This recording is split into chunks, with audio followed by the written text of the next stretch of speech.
P block elements నుంచి 8 marks important question చూస్తున్నాం.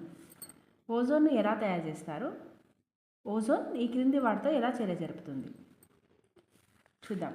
Ozone తయారీ. ఓజోనైజర్లో శుద్ధమైన చల్లని ఆక్సిజన్ పొడిని అంటే పొడి ప్రవాహాన్ని నిశ్శబ్ద విద్యుత్ ఉత్సర్గనానికి గురి చేయడం వల్ల ఓజోన్ తయారు చేస్తారు. కెమికల్ రియాక్షన్ ఏంటంటే 3 moles of oxygen gives rise 2 moles of ozone. O3 అంటే ఓజోన్. ఓజోన్ ఈ క్రింది వాటితో చర్య. ఫస్ట్ వన్ ఏంటిది? C2H4 ఎథిలిన్తో చర్య. ఓజోన్ ఇథిలిన్తో చర్య జరిపించినప్పుడు ఎథిలిన్ ఓజోనైడ్ని ఇస్తుంది. O3 plus CH2 double bond CH2 అంటే ఇక్కడ ఎథిలిన్లో ఉండేటువంటి బాండ్ బ్రేకప్ అయిపోయి first 2 moles of formaldehyde form అయిన తర్వాత ఎథిలిన్ ఓజోనైడ్ అనేది ఫామ్ అవుతుంది. అంటే O3 అనేది ఒక ఆక్సిజన్ పైవైపు, 2 ఆక్సిజన్స్ ఎథిలిన్ గ్రూప్కి కింద వైపు వచ్చి యాడ్ అవుతాయి. దీన్ని ఎథిలిన్ ఓజోనైడ్ అంటారు.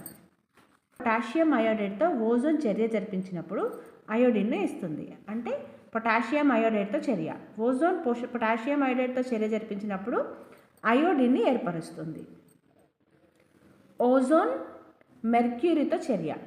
ఓజోన్ మెర్క్యూరీతో చర్య జరిపించినప్పుడు అంటే ఇక్కడ ఓజోన్ మెర్క్యూరీతో ఆక్సీకరణం చెందుతుంది. ఆక్సీకరణం చెంది Hg2Oను ఏర్పరుస్తుంది.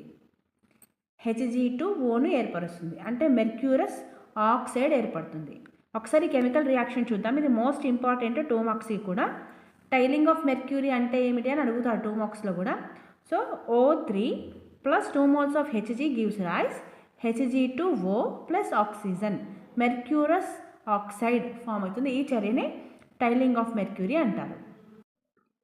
ఓజోన్ లెడ్ సల్ఫైడ్తో చర్య. ఓజోన్ బ్లాక్ లెడ్ సల్ఫైడ్తో చర్య జరిపి తెల్లని లెడ్ సల్ఫైడ్గా మార్చుతుంది. అంటే O3 ప్లస్ PbS, దీన్ని ఓన్లీ ఎస్ ఉంది కాబట్టి సల్ఫైడ్ అంటారు. Lead sulphide gives rise PbSO4 lead సల్ఫేట్ని ఏర్పరిచింది. Plus 4 moles of oxygen form అయింది.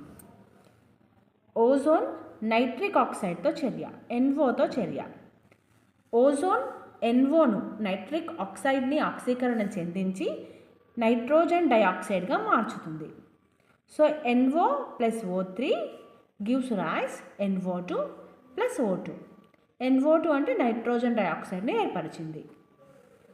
ఓజోన్ సిల్వర్తో చర్య. Ag సిల్వర్తో చర్య. ఓజోన్ సిల్వర్ని అంటే Agని Ag2Oగా ఆక్సీకరణం చేస్తుంది. అంటే